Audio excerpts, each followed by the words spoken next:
Hello everyone, welcome back to our YouTube channel ABC of commerce. So friends, आज की video बहुत ही ज़्यादा important होने वाली है क्योंकि आज हम स्टार्ट करने वाले हैं सबसे इम्पॉर्टेंट टॉपिक जो कि है जर्नल एंट्रीज। ओके, तो वीडियो को एंड तक ज़रूर देखिएगा। और इस वीडियो स्टार्ट करने से पहले आप सभी लोगों से एक छोटी सी रिक्वेस्ट है, अगर आप लोगों ने अभी तक चैनल को सब्सक्राइब नहीं किया है तो प्लीज़ चैनल को सब्सक्राइब कीजिए और वीडियो को लाइक कीजिए, शेयर कीजिए और साथ में बेल आइकन को भी प्रेस कीजिए ताकि आपको आने वाली ऐसे ही लेटेस्ट वीडियो का नोटिफिकेशन मिलता रहे। ओके, तो अब हम अपनी आज की वीडियो स्टार्ट करते हैं। तो जर्नल एंट्रीज स्टार्ट करने से पहले आपको कुछ चीज़ों के बारे में जानना ज़रूरी है, उसके बाद ही आप जर्नल एंट्रीज स्टार्ट कर पाएंगे। तो अब हम सबसे पहले वो चीज़ें डिस्कस करने वाले हैं। तो सबसे पहली चीज़ है, यहाँ पर आपको पता होना चाहिए अकाउंट्स के बारे में। अब कौन से अकाउंट्स की हम यहाँ पर बात कर रहे हैं, जो हमने पढ़े थे assets, liabilities, capital, expense and income. तो इन 5 अकाउंट्स के बारे में आपको पता होना चाहिए, जो हमने ऑलरेडी डिटेल में डिस्कस किया हुआ है जब हमने बेसिक अकाउंटिंग टर्म्स पढ़ी थी। ओके, क्योंकि जब तक आपको ये नहीं पता कि असेट्स के अंदर क्या आता है, लाइबिलिटीज़ के अंदर क्या आता है, कैपिटल क्या होती है, एक्सपेंस, इनकम में क्या क्या चीज़ें आती हैं, तब तक आप जो है जर्नल एंट्रीज नहीं कर पाएंगे। तो आप पहले उन वीडियोज़ को जाके देखिए। ओके, उसके बाद आप जर्नल एंट्रीज करना सीख जाएंगे। उसके बाद दूसरी चीज़ आपको पता होनी चाहिए, डबल एंट्री सिस्टम। ये सिस्टम क्या कहता है कि आपकी जो भी ट्रांजैक्शन होंगी उसके कम से कम 2 अफेक्ट्स तो पड़ेंगे ही पड़ेंगे, 2 अकाउंट्स में अफेक्ट पड़ेंगे, 2 से ज़्यादा भी हो सकते हैं। और इसी सिस्टम की वजह से आपकी हमेशा डेबिट साइड इक्वल आती है क्रेडिट साइड के। जो भी हम अकाउंट बनाते हैं, हम जर्नल भी बना रहे हैं, तो उसमें हमेशा हमारी 2 साइड्स बनती हैं। एक लेफ्ट हैंड साइड हमारी होती है डेबिट साइड और एक राइट हैंड साइड होती है हमारी क्रेडिट साइड। ऐसे ही चाहे हम कोई भी अकाउंट बना रहे हैं, चाहे बैलेंस शीट बना रहे हैं, तो उन सब में दोनों साइड का टोटल जो है वो हमेशा इक्वल आना चाहिए इस सिस्टम के अकॉर्डिंग। ओके, तो ये चीज़ भी हमें ध्यान रखनी है, जब हम जर्नल एंट्रीज करें तो हमारी दोनों side, debit side, credit side के इक्वल आए। उसके बाद हमें आइडेंटिफाई करना आना चाहिए कि ट्रांजैक्शन के अंदर हमारे कौन कौन से अकाउंट्स अफेक्ट हो रहे हैं। उसके बाद ही हम उस पर सही रूल लगा पाएंगे जब हम सही अकाउंट आइडेंटिफाई करेंगे। ओके, उसके बाद हमें एक और चीज़ ध्यान रखनी है, जर्नल में हम जो भी ट्रांजैक्शंस रिकॉर्ड करेंगे वो हमें क्रोनोलॉजिकल ऑर्डर में रिकॉर्ड करनी होती है, मतलब डेट वाइज। ऐसा नहीं है कि पहले ट्रांजैक्शन हमने 1 तारीख को रिकॉर्ड करी, दूसरी हम 10 तारीख को कर रहे हैं, तीसरी हम 3 तारीख को, फिर 4 तारीख को, फिर 7 तारीख को। ऐसे हमें नहीं करना है, ये गलत सिस्टम है। पहले ट्रांजैक्शन आपने 1 तारीख को की, फिर दूसरी 2 को, 3 को, 4 को, 5 को, ऐसे सीरीज़ वाइज में, मतलब डेट वाइज ट्रांजैक्शंस को रिकॉर्ड करना है। उसके बाद ये सारी चीज़ें जानने के बाद आपको सबसे इम्पॉर्टेंट चीज़ जो पता होनी चाहिए वो है रूल्स। कैसे आप पता करेंगे कि क्या रूल्स है, क्या कौन सी चीज़ आपको डेबिट करनी है, कौन सी क्रेडिट करनी है। ओके, और आपको फॉर्मेट भी पता होना चाहिए कि क्या आपका फॉर्मेट होता है जर्नल का। ओके, तो फॉर्मेट हम बाद में डिस्कस करेंगे। तो अब हम यहाँ पर देखते हैं रूल्स क्या हैं डेबिट क्रेडिट के। तो यहाँ पर आप पहले इन रूल्स को देखिए, जो आपके बुक्स में गोल्डन रूल्स दिए हुए हैं उनको हम आगे इसी वीडियो में डिस्कस करेंगे। तो सबसे पहले हमने जो 5 टाइप के अकाउंट्स पढ़े थे, assets, liabilities, capital, income and expense, तो इनके लिए कुछ रूल्स बनाए गए हैं हर एक अकाउंट के। आपको वही रूल समझने हैं, वही लर्न करने हैं और वही अप्लाई करने हैं। ओके, तो वो रूल्स क्या हैं? सबसे पहले हम बात असेट्स की करते हैं। तो असेट्स के केस में अगर आपकी असेट इंक्रीज़ होगी तो आप उसको हमेशा करेंगे डेबिट, और अगर वही डिक्रीज़ होगी तो आप उसको करेंगे क्रेडिट। मतलब आपको सिर्फ एक चीज़ ध्यान रखनी है, अगर असेट बढ़ रही है तो डेबिट करेंगे और वही उसका वाइस वर्सा हो जाएगा, अगर डिक्रीज़ हो रही है तो क्रेडिट करेंगे। ओके, एग्जाम्पल के लिए आपने एक मशीनरी खरीदी, अब मशीनरी आपकी पता है आपको असेट है, आपने परचेज करी है, तो आपके बिजनेस में आपकी जो असेट है वो बढ़ रही है, तो इसको आप करेंगे डेबिट। और अगर यही मशीन अगर आप बेच देते हैं तो अब आपकी जो असेट है वो डिक्रीज़ हो रही है, तो अब आप इसको कर देंगे क्रेडिट। ओके, वहीं अगर लाइबिलिटीज़ की बात करें तो जो रूल असेट का है बिल्कुल अपोजिट हो जाता है लाइबिलिटीज़ के केस में। मतलब अगर आपकी लाइबिलिटीज़ इंक्रीज़ हो रही है तो आप उस अकाउंट को करेंगे क्रेडिट, और अगर डिक्रीज़ हो रही है तो करेंगे डेबिट। एग्जाम्पल के लिए आपने कहीं से लोन लिया, ओके, तो ये आपकी लोन जो आपने लिया है बैंक से या फिर किसी भी पर्सन से, तो ये आपकी लाइबिलिटी बनती है। और आपने लोन लिया है तो वो आपकी लाइबिलिटी बढ़ रही है, इंक्रीज़ हो रही है, तो आप इसको करेंगे क्रेडिट। ओके, उसके बाद अगर आप इसी लायबिलिटी की रीपेमेंट कर देते हैं, जैसे अगर आपने बैंक से लोन लिया तो आपने बैंक लोन को क्रेडिट किया होगा, अब आप उसी बैंक लोन की पेमेंट कर देंगे तो इसका मतलब आपकी लायबिलिटी वहाँ पर कम हो गई है, आपने उसकी रीपेमेंट कर दी। तो अगर कम हो रही है तो आप वहाँ पर उसको कर देंगे, उसी अकाउंट को कर देंगे डेबिट, ताकि उसका बैलेंस उतने से कम हो जाए जितने से आपने इसको क्रेडिट किया था। ओके, उसके बाद बात आती है कैपिटल की। अब हमने अकाउंटिंग कॉन्सेप्ट्स में एक कॉन्सेप्ट पढ़ा था, बिजनेस एंटिटी कॉन्सेप्ट, जिसमें ये बताया हुआ था कि ऑनर और बिजनेस दोनों अलग अलग सेपरेट एंटिटीज़ हैं। ओके, ऑनर अलग है और बिजनेस अलग है। तो इस वजह से हमने उसमें देखा था कि कैपिटल भी जो है कंपनी के लिए एक लायबिलिटी है, क्योंकि जब लास्ट में कंपनी वाइंड अप हो जाएगी तो उसको वो कैपिटल रीपे करनी होगी। तो वही सेम रूल जो लायबिलिटीज़ के ऊपर लगता है, वही सेम रूल लगता है कैपिटल के ऊपर। अगर कैपिटल बढ़ रही है तो क्रेडिट, और अगर डिक्रीज हो रही है तो डेबिट। एग्जाम्पल के लिए अगर बिजनेस ने कोई भी स्टार्टिंग में कैपिटल इंट्रोड्यूस करी है या फिर कोई एडिशनल कैपिटल इंट्रोड्यूस करी है उसने बिजनेस में, तो वो हमेशा हो जाएगी क्रेडिट। ओके, या फिर ऑनर जब भी अपने तरफ से कुछ भी सामान परचेज कर रहा है, कुछ भी मतलब अपनी तरफ से वो कुछ भी कर रहा है, कैपिटल लगा रहा है, तो वो हमेशा क्रेडिट होगी। Okay, capital. और वहीं अगर हम उस कैपिटल को रीपे कर देते हैं तो वहाँ पे उसका बैलेंस कम हो जाएगा, तो वहाँ पर हम उसको कर देंगे डेबिट। और इसमें एक और एग्जाम्पल आता है आपका, वो है ड्राइंग का। ओके, तो ड्राइंग क्या होती है, कोई भी कैश या फिर गुड्स अगर ऑनर बिजनेस से विड्रॉ करता है अपने पर्सनल यूज़ के लिए तो उसको आप ड्राइंग मानते हैं।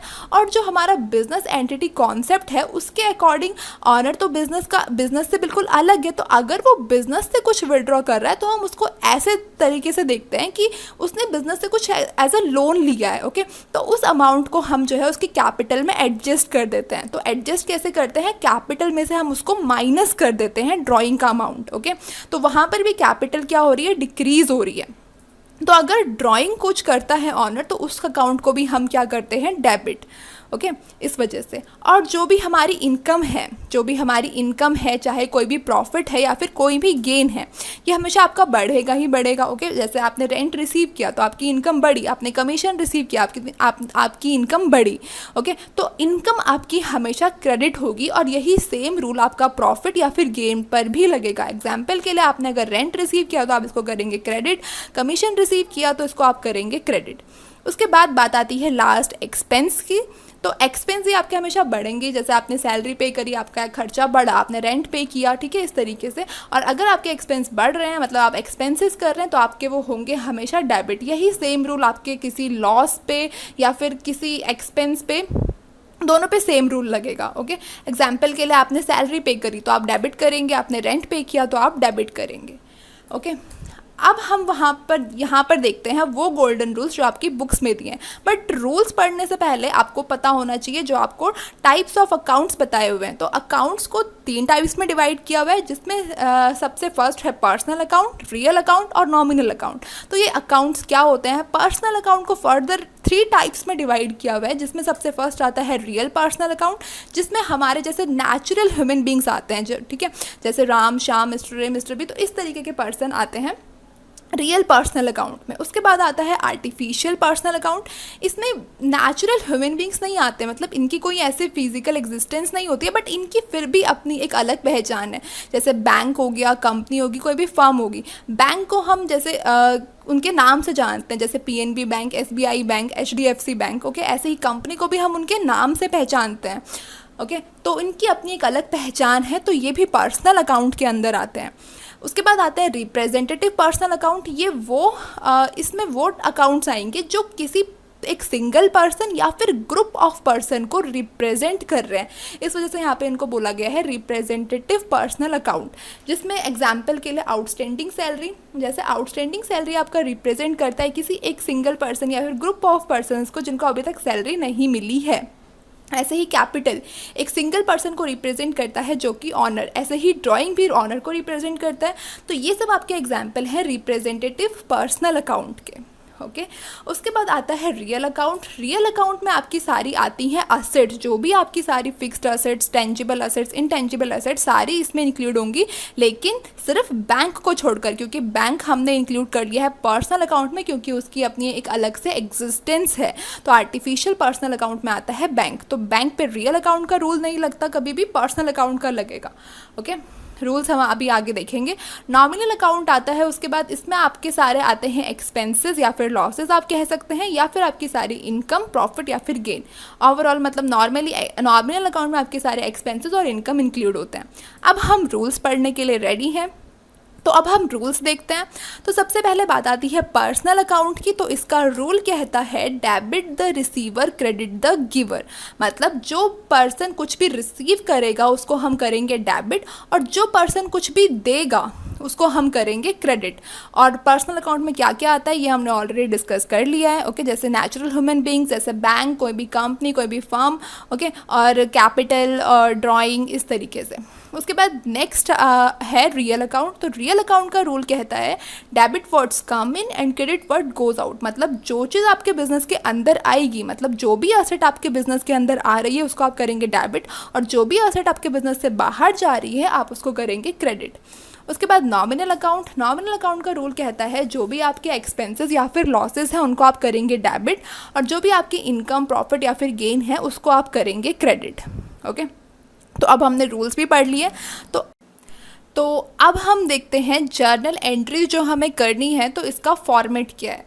ओके, तो सबसे पहले आपको ऊपर लिखना है जर्नल ऑफ जिस भी कंपनी का आप बना रहे हैं उसका नाम आपको यहाँ पर मेंशन करना है, और इसका फॉर्मेट कुछ इस तरीके का होता है। 5 कॉलम्स इसमें बनते हैं आपके, जिसमें सबसे फर्स्ट कॉलम होता है डेट का, उसके बाद पर्टिकुलर्स, उसके बाद LF, फिर 2 कॉलम बनते हैं आपके अमाउंट के, जिसमें आपके जो लेफ्ट हैंड साइड होती है वो होती है डेबिट अमाउंट की, और जो राइट हैंड साइड होती है वो होती है आपकी क्रेडिट अमाउंट की। ओके, उसके बाद यहाँ पर आपको सबसे पहले डालनी होती है डेट, जिस भी डेट की ट्रांजैक्शंस आप यहाँ पे रिकॉर्ड कर रहे हैं, और ट्रांजैक्शन आपको कुछ इस तरीके से रिकॉर्ड करनी होती है। ओके, जो भी अकाउंट आपका डेबिट होगा आपको वो इस तरीके से लिखना है, और डेबिट का जो अमाउंट है आपको बिल्कुल सेम इसी कॉलम में लिखना है इसके सामने।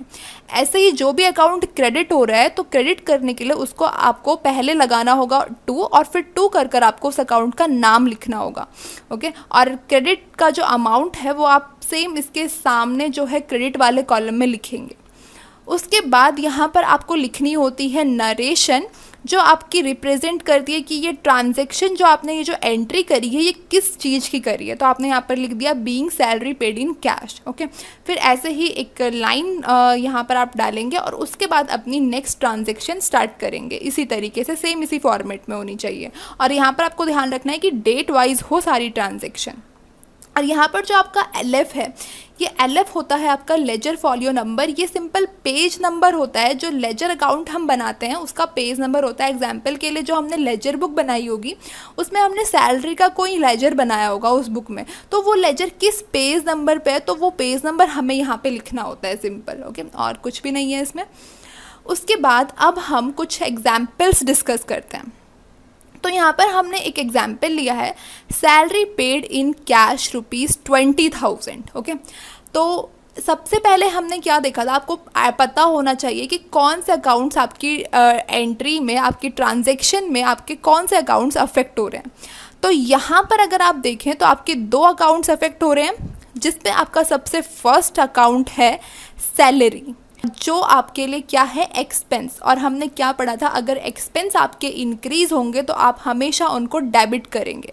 ओके, और यहाँ पर एक्सपेंसेस पे आप रूल्स के अकॉर्डिंग देखें तो नॉमिनल अकाउंट्स का यहाँ पे रूल लगेगा, और नॉमिनल अकाउंट का रूल क्या कहता था, डेबिट ऑल एक्सपेंसेस। तो जो भी एक्सपेंसेस हैं आपके वो उनको हमेशा आप डेबिट करेंगे। और दूसरा अकाउंट जो आपका अफेक्ट हो रहा है वो है कैश। ओके, और कैश आपकी क्या है, एसेट है, और यहाँ पर आप असेट जो है आपकी डिक्रीज़ हो रही है, क्योंकि आप कैश पे कर रहे हैं तो ऑब्वियसली आपका कैश कम हो रहा है, इसका मतलब असेट डिक्रीज़ हो रही है। तो डिक्रीज़ हो रही है तो हमने रूल में पढ़ा था कि हम इसको क्रेडिट करेंगे। अगर आप रूल्स के अकॉर्डिंग देखेंगे तो कैश आपकी असेट है, और असेट मतलब रियल अकाउंट इसमें का रूल लगेगा। तो रियल अकाउंट का रूल क्या कहता था, debit what's come in and credit what goes out. तो कैश यहाँ पर आपका जा रहा है, मतलब कम हो रहा है, तो इसका मतलब कैश आपका आउट हो रहा है बिजनेस से। तो तो जो चीज़ जा रही होती है उसको हम क्या करते हैं, क्रेडिट, व्हाट गोज आउट। तो यहाँ पर कैश को हम क्रेडिट कर देंगे। तो हमारी एंट्री कुछ इस तरीके से होगी, सैलरी अकाउंट को हम डेबिट करेंगे 20,000 से और क्रेडिट करेंगे कैश को, टू कैश हमें लिखना है और साइड में अमाउंट लिखेंगे क्रेडिट वाले कॉलम में 20,000। ये एंट्री आपको करनी है प्रॉपर उस फॉर्मेट में और यहाँ पर आपको लास्ट में नरेशन भी लिखनी है एंट्री ख़त्म होने के बाद। ओके, यहाँ पर हमने नरेशन नहीं लिखी है। तो यहाँ पर उसके बाद हम दूसरा एग्जाम्पल डिस्कस करते हैं जो कि है purchase furniture for ₹5,000 by cheque. आपने फर्नीचर खरीदा बाय चेक 5,000 का। ओके, तो फर्नीचर, अब यहाँ पर आपको आइडेंटिफाई करना होगा फिर से कौन से 2 अकाउंट्स आपके अफेक्ट हो रहे हैं। तो आपका पहला अकाउंट जो अफेक्ट हो रहा है वो है फर्नीचर। ओके, और फर्नीचर आपके लिए क्या है, आपकी असेट। ओके, और एसेट आप परचेज कर रहे हैं फर्नीचर, तो फर्नीचर आपका बढ़ रहा है, मतलब आपकी एसेट इंक्रीज हो रही है। तो एसेट अगर इंक्रीज होगी तो डेबिट होगी। इसमें रूल लगेगा रियल अकाउंट का। रियल अकाउंट का रूल क्या कहता है, डेबिट व्हाट्स कम इन। तो फर्नीचर कम्स इन हो रहा है, मतलब बिजनेस के अंदर आ रहा है, तो उसको आप डेबिट करेंगे। और दूसरा अकाउंट जो यहाँ पर आपका अफेक्ट हो रहा है, आपने जो पेमेंट करी है वो बाय चेक करी है। तो बाय चेक करिए तो इसका मतलब आपका बैंक बैलेंस रिड्यूस हुआ होगा, तो आपका बैंक अफेक्ट हुआ होगा। ओके, और बैंक आपके लिए क्या है, आपकी असेट है वैसे तो। ओके, लेकिन आपकी यहाँ पर जो असेट है वो डिक्रीज़ हो रही है क्योंकि आप पेमेंट कर रहे हैं चेक से, तो आपका बैंक बैलेंस डिक्रीज़ हो जाएगा। तो अगर आपकी असेट डिक्रीज़ होती है तो आप उसको करते हैं क्रेडिट। लेकिन अगर आप रूल्स के अकॉर्डिंग देखेंगे तो बैंक के ऊपर आपका रूल लगेगा पर्सनल अकाउंट का। ओके, तो पर्सनल अकाउंट क्या कहता है कि debit the receiver credit the giver. अब बैंक यहाँ पर गिव कर रहा है या रिसीव कर रहा है, तो बैंक यहाँ पर गिव कर रहा है पैसे, मतलब वो पैसे जो है सामने वाली पार्टी को दे रहा है, तो देने वाला हमेशा क्या होगा, क्रेडिट। तो इस वजह से हम बैंक को करेंगे क्रेडिट। ओके, तो इसकी एंट्री कुछ इस तरीके से होगी। फर्नीचर अकाउंट को हम डेबिट करेंगे, यहाँ पर 50,000 लिखा गया है तो यहाँ पर 5,000 आएगा। ओके, और यहाँ पर आप क्रेडिट करेंगे टू बैंक 5,000 और यहाँ पर लास्ट में आप नरेशन लिखेंगे। ओके, तो इस तरीके से आपको जो है जर्नल एंट्रीज करनी है। अभी इसके सिर्फ हमने 2 एग्जाम्पल्स यहाँ पे डिस्कस किए हैं। आगे की वीडियोस में हम काफ़ी सारे एग्जाम्पल्स डिस्कस करेंगे, हर टाइप की जर्नल एंट्रीज डिस्कस करेंगे, चाहे वो आपकी GST से रिलेटेड हो, चाहे आपकी कोई मतलब छोटी से छोटी जर्नल एंट्री जो है हम यहाँ पर डिस्कस करेंगे नेक्स्ट पार्ट्स में। ओके, तो आज के लिए बस इतना ही। अगर आपको इससे रिलेटेड कोई भी डाउट हो तो आप कमेंट बॉक्स में क्वेश्चन करके पूछ सकते हैं। Thank you.